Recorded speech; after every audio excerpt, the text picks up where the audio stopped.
everybody. Good afternoon already. So what we see today is that everything starts with Swiss Re, with Nina, and we also finish with Swiss Re. So I think that's a good thing. I'm going to talk to you about Romanian agriculture insurance, about the current system, about climate change, and also about what we see that could be done in the market. Let's start with the global perspective, then we look at Romania, then we look at some weather patterns, and then we look at drought insurance. The global agriculture insurance market is growing rapidly. It's really a market that maybe most of you probably don't work in this market, but it's really attractive. If you are a CEO of a company, I would say invest a little bit more in this, because in Romania the growth is not so big. The main growth comes from China and India, but also in the other markets there is quite a lot of growth.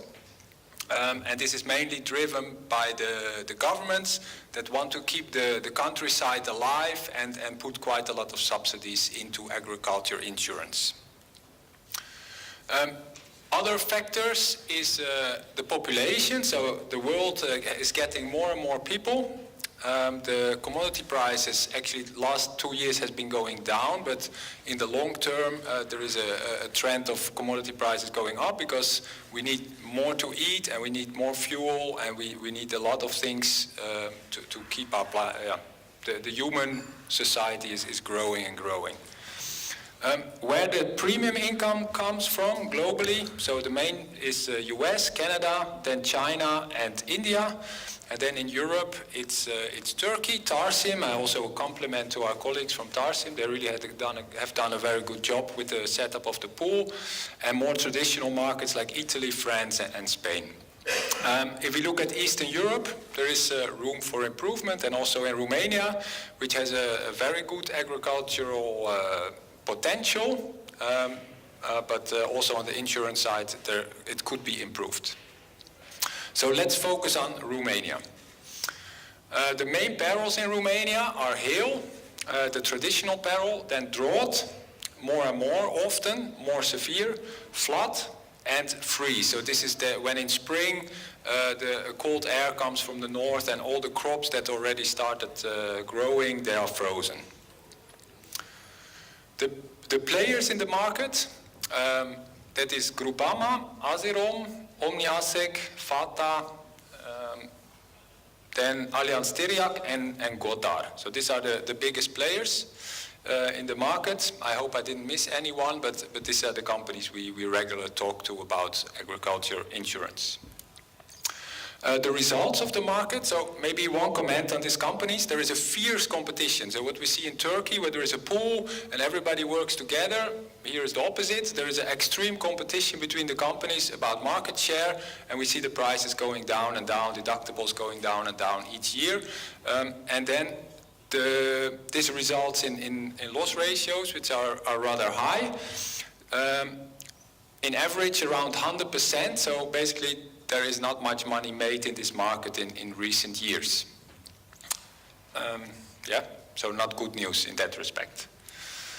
If we look at a comparison with other European countries, we see here Romania is at the bottom. It's stable. In the other countries there is more growth. And this comes from European subsidies. And this is a point that I want to talk about later also on.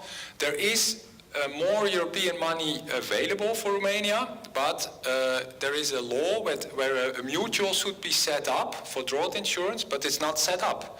So the money is sitting there and it's basically drying out, and it's in Brussels. It's a pity. Then have a look at the crop yield. So yields is how much crops are growing, and let's have a look at the weather.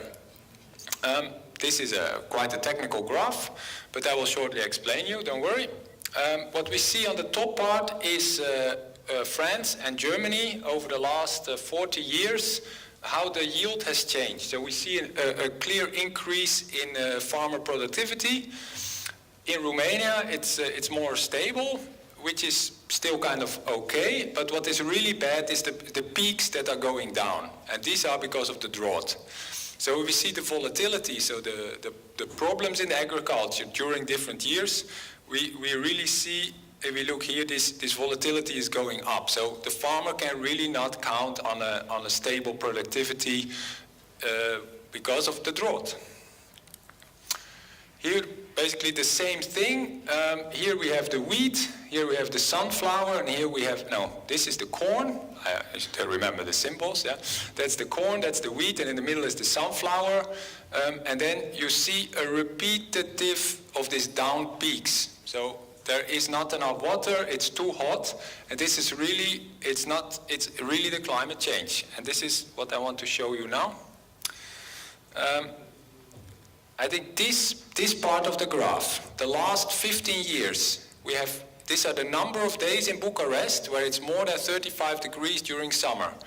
And this, now every 5 years, there is a year, and I think 2015 was again such a year, where really there is much more hot days. And this is not good for the sunflower, this is not good for the corn, and there is no irrigation in Romania. There's hardly any irrigation, only 5% of the fields have irrigation, and the results is these peaks that go down of the yields.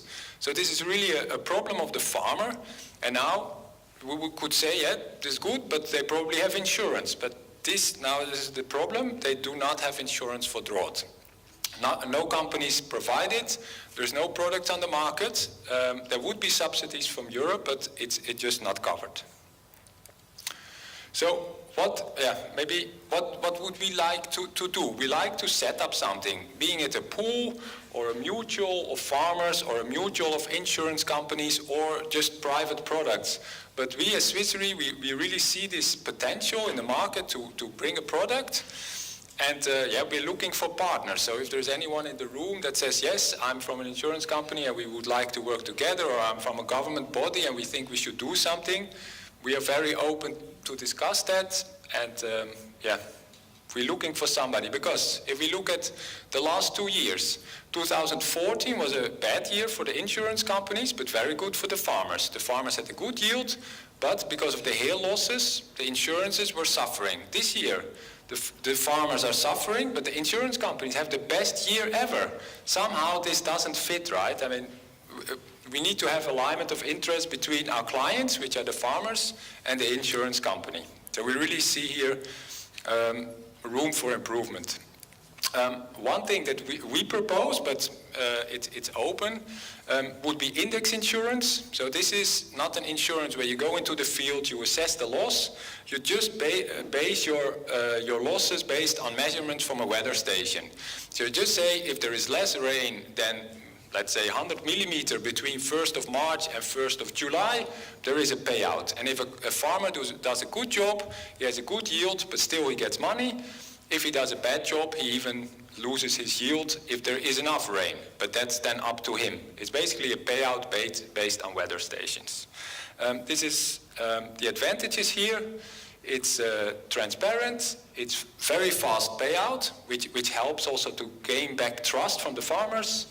There is very little cost involved. You measure the weather station, there is a payout.